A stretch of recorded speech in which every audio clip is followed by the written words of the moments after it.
Likes of Kenny Dalglish, Alex Ferguson of Manchester United, David Moyes of our neighbours and friends and rivals Everton, the likes of Gus Hiddink, Jose Mourinho, Pep Guardiola have to come and face the nation's press and the photographers and the cameras.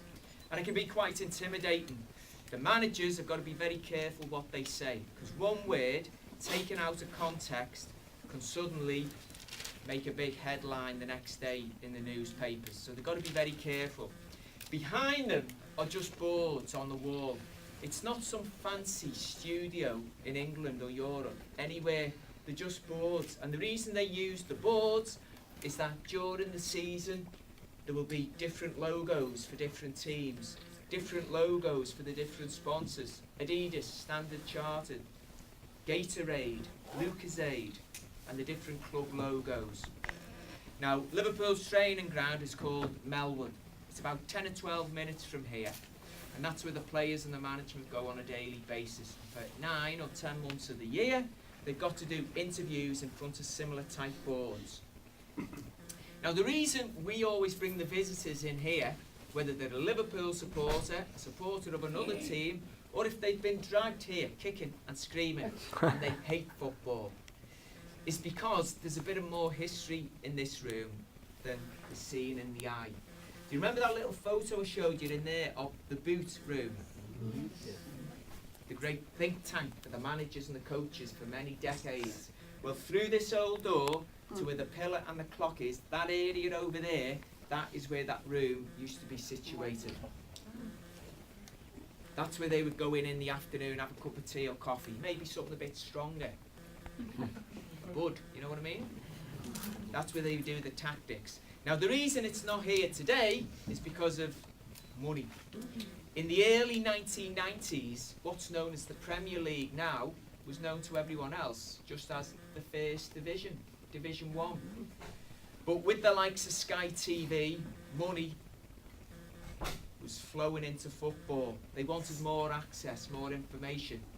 ESPN, for example, they might have 24 hours of sports TV. How do they do that? They need access, information, news, stories.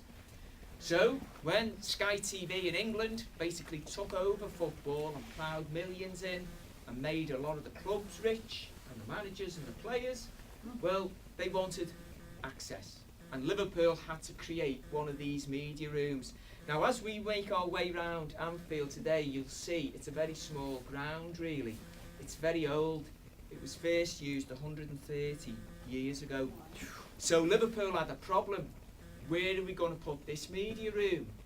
So what was decided was that no longer would the likes of Jimmy Melia, Roger Hunt, Kenny Dalglish or Kevin Keegan arrive in the morning, get changed in the dressing room, and a coach drive them to the training ground and bring them back 3 hours later. They were all told to go straight to the training ground in the morning. Cut out this middle bit. It seemed common sense at the time, but what it meant is that the old boot room wasn't getting used 5 or 6 days a week. It was only getting used an hour before the game and an hour after it. So really, it sort of outlived its life. So the boot room was demolished and got rid of. Now, it may be coincidence, fate, or bad luck, but since Liverpool knocked down and got rid of the boot room, they haven't added to the 18 league titles. A bit like the case on the Red Sox, yeah. Babe Ruth, yeah. Similar. So, Mr. Henry, with his knowledge and his nous, we're hoping he was able to break the Boston Red Sox jinx, and now he's the owner of Liverpool under Kenny Dalglish, the manager. Hopefully, he'll break that sequence as well. What we're going to do in a moment, we're going to go through the door and take you down to Liverpool's home team room. Has anyone heard of a guy called Rafael Benitez? Yeah? Well, he used to be Liverpool's former Spanish manager. Because of his love of the history, the stories, he brought a little bit of the boot room thinking back. Katrina, are we going to be able to go down to the home team room in a moment? Maybe not today. Might have to leave it till another day. What's your name? Katrina. Eric's crying. Alright, we'll just put I Eric, think we'll she's take him joking. down. If you want to get some photos here, you can do. But when we go down to the home team room, there's 4 more of these interview areas we've had to add on since this got created. So you've got plenty of photo opportunities